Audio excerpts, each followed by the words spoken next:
All right, let's talk about the elbow joint and specifically brachial muscles. In this tutorial, we'll describe the anterior and posterior brachial muscles, including actions and innervations.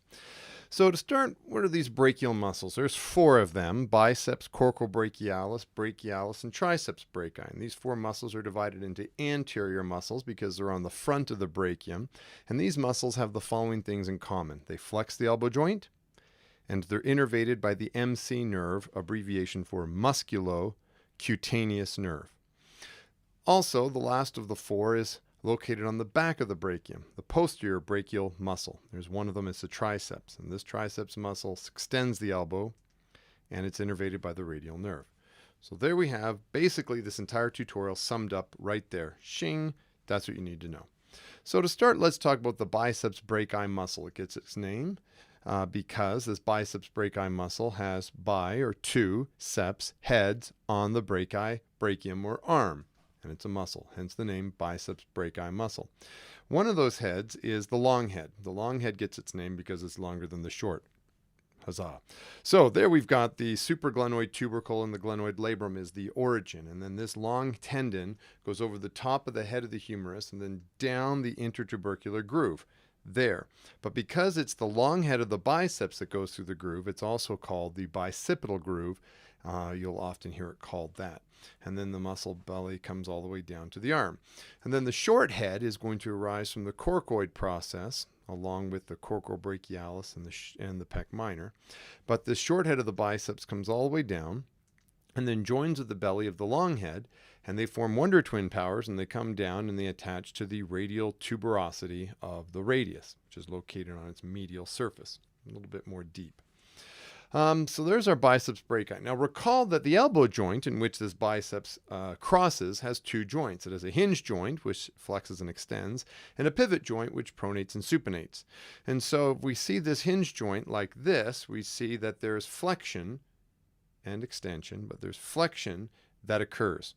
And so when we look at the biceps brachii muscle and superimpose it on the human body, that we see there's our biceps, and then we have a tendon that goes up to the scapula and another tendon that goes down to the radial tuberosity. So when this muscle contracts, shing, it's going to flex or bend the elbow because it crosses vertically in front of the elbow.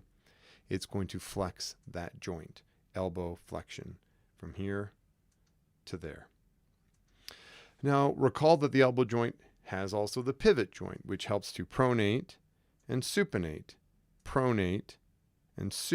that elbow joint. So when your hand is in the prone position, let's look at how the biceps brachii muscle acts upon the radius there. Here's our biceps tendon, belly, and then in gray there's the tendon. And see how the tendon, now watch the radial tuberosity. You see in dotted line, that's where the tendon then goes deep into that area where the radial tuberosity is. So when this biceps muscle contracts, it pivots, watch, pivots the radius over into the supine position, or in other words, supination. The biceps is the principal supinator of the pivot joint. So there's our anterior muscles. So we just take, that's the biceps brachii muscle. Sorry, we take the biceps brachii, get it out of the way, and one of the deeper muscles is the coracobrachialis. It gets its name because it attaches from the coracoid process down to the humerus or brachium. Don't worry about the actions of this muscle. It helps to adduct the humerus at the glenohumeral joint and flex it. But it's a small muscle. It doesn't have a whole lot of strength or power. But it does have a clinically significant feature, and that is where the nerve goes through it. So there's our brachial plexus, and there we have our musculocutaneous nerve in orange. And as this musculocutaneous nerve courses through the axilla and comes in contact with the coracobrachialis muscle, it courses through the belly of the coracobrachialis and then exits the other end and then courses out to innervate the biceps brachialis and becomes the lateral cutaneous nerve of the forearm. So the key to this is right there, where that musculocutaneous nerve courses through the belly of the coracobrachialis. Okay, so now let's go from coracobrachialis to the brachialis muscle. It gets its name because it attaches to the brachium or to the humerus, and then the muscle continues down to insert on the coronoid process of the ulna, right in that proximal part.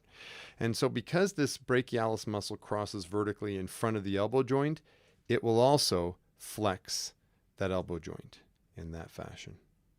Brachialis, elbow flexion. Okay, so we've done the anterior brachial muscles. Now let's turn the arm over and look at the posterior brachial muscle, which is the triceps brachii muscle. And this arises from the infraglenoid tubercle of the scapula and the proximal for the lateral head and distal medial head of the triceps, and then inserts on the olecranon process of the ulna. And that is your bony sticky outie on your elbow. It's what you're resting on the table right now. And so recall there's our hinge joint, which extends, flexion, extension of this joint. But to go from this position to this position, really gravity helps us do that. So if you want to test elbow extension, you either have to do this against resistance or work against gravity like that. So moving the ulna when you extend the elbow against gravity. And so when we now take a look at the triceps brachii muscle in the body, and there we have the triceps muscle in the back of the humerus and a tendon coming up to the scapula and humerus and another tendon going to the olecranon process. So when the triceps contracts, there we go. There we have elbow extension in that fashion. Elbow extension. Shing. There we go.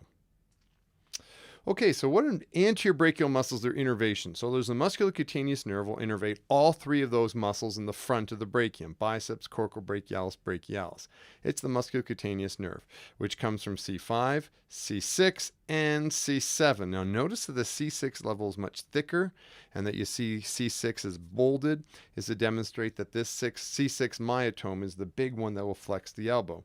So as this musculocutaneous nerve hits the coracobrachialis, it goes through and innervates those three muscles and exits the other end as the lateral cutaneous nerve of the forearm. Okay, so now the posterior brachial muscle innervation is done by the radial nerve. It'll innervate our triceps brachii. Now, the radial nerve gets contributions from all levels, but the big one is from C7. That's the principal level. Even though C5 and C6 and C8 and T1 could contribute, C7 is that principal level of the C7 myotome, which will extend the elbow or straighten your elbow.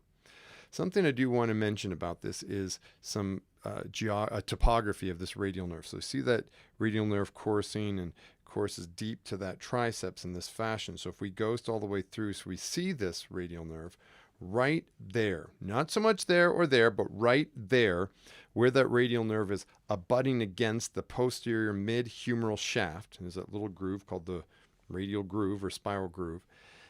If there's a mid-humeral fracture, because that radial nerve is snug as a bug in a rug against the back of that and tethered against the back of the humerus, a mid-humeral fracture, there's a much higher risk of damaging that radial nerve.